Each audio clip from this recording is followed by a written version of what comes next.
Welcome back to Over Skill. Today we're going to be discussing Chapter 22 of Godinho. We're skipping Chapter 21 because it's kind of hard to interpret and the prose is rather clumsy and I've not found an interpretation yet that I really like. I'm okay to put out speculative interpretations, but wild guess interpretations, which is right now the best I have for Chapter 21, I'm not really content putting on this YouTube channel. So we're talking about Chapter 22. And it essentially is a combination of cuts and thrusts that's designed to take advantage of the time your opponent takes to parry while also not counterattacking you. Well, Godinho doesn't specifically talk about tempo as our Italian sources often do and talk about time like later sources. You can see the idea in his fencing even if he doesn't go into the theory. The actions work because of this idea. So I'm going to go ahead and get Eric Lowe, Swordman Historical Swordsmanship, to come out. We're going to come on guard and nails up and establish honest measure. So first action, you see this often in Godinho, is if Eric's point's not moving to threaten me, then I can hit him. So as soon as his point starts moving, I extend and I hit him in the chest with the thrust. And notice that takes me a slight lean or a very small step. If I have to lunge for it, I'm probably too far for Godinho because he says that the movement should be natural. So he lowers, I extend, give a small step, and thrust to the chest. So Eric's going to make a parry. He's going to parry. And what I don't want to happen is for him to find me, because then he has that riposte. He has lots of actions he can do from there. So Eric's going to lower. I'm going to thrust, and I'm going to slip below, make a small motion for this. It's called freeing. And I'm going to turn nails down. And I'm going to thrust in the chest, keeping that same action. And by keeping that thrust well, even if he tries to parry at that point, my strong is too far forward, he's not going to be able to do it. But let's say he tries to parry it anyway. So I'm going to give that thrust. I'm going to free. He parries. I'm going to come around again with a Tahoe to the face. It's delivered high, and you keep the quillins in front of the face. This is in case Eric decides to be suicidal after he makes that parry and just gives that cut, that I've got some defense here, some protection. So Eric lowers. I give the thrust. I free. He gives that other parry.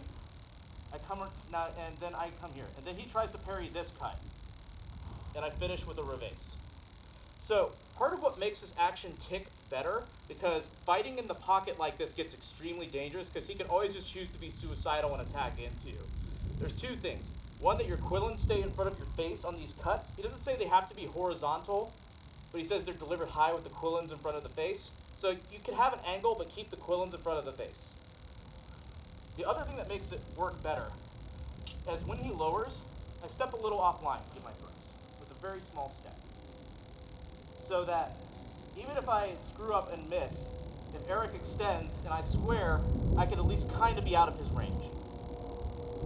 Because if I stay here and I screw up, I'm going to die.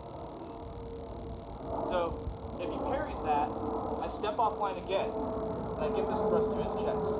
Again, I can reach him, but if I just square up and he just chooses to be suicidal and attack me, I can at least kind of stay out. It makes it so it takes longer for him to track and hit me. Similarly, if he parries there, I again make this footwork, strike him high, even the quillins high, and able to stay out because I'm offline. Can't touch him, he can't touch me. And this relies on that squaring and profiling. Godinho says, stand in whatever way allows you to not be struck. So, whatever gets you out is the stance you need to take. And finally, once I come here, I make my reverse, and he gives that cut, and I'm out. I'm in, he's out. So you need to focus on squaring and profiling and also stepping it offline. If I could just show without the sword really quick how I'm moving around Eric here. I take this step sort of at an angle, so I'm offline, and I touch. Then when I go over here, I step parallel, and then I sort of make that shift along a triangle.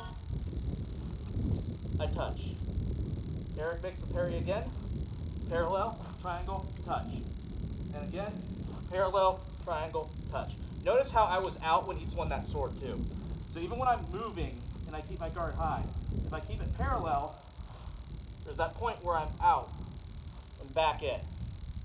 So work on that sort of footwork pattern profiling and squaring your body, and see how it helps your fencing. And that's it for the chapter. I hope you have a great day. Thank you.